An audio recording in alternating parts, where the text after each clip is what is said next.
అడిగేవారే లేకపోతే ఎదిరించేవాడిది రాజ్యం అన్నారంటే ఒకప్పుడు పెద్దయినా. కానీ అట్లాంటిది జరుగుతుంది చాలామంది అంటున్నారు. కొందరైతే లేదన్న అలాంటిదేం లేదు. అంతా మార్కెట్‌లో ఎప్పుడు జరిగినట్టు జరుగుతుందని కొందరైతే చెప్తున్నారు.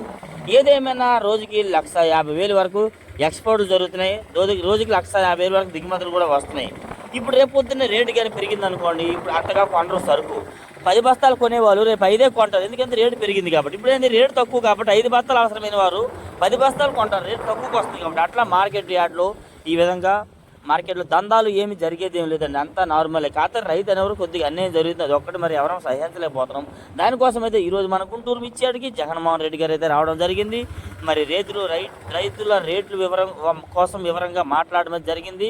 మరి ఏదేదన్నా రేపే మారిపోద్దా, రేట్లు పెంచేస్తారని మీరు అనుకోవచ్చు. అదేమి జరగదు. రేపు ఎల్లుండి నార్మల్‌గా జరిగింది. మళ్ళీ నెక్స్ట్ వచ్చే సోమవారానికి ఏమైనా మారవచ్చు. ఈరోజు డేట్ అయితే ఫిబ్రవరి 19, 2025 అనగా బుధవారం సాయంత్రం వేళ మనం మిర్చి యార్డ్‌లో. మీరు ఎవరైనా మన ఛానల్ సబ్స్క్రైబ్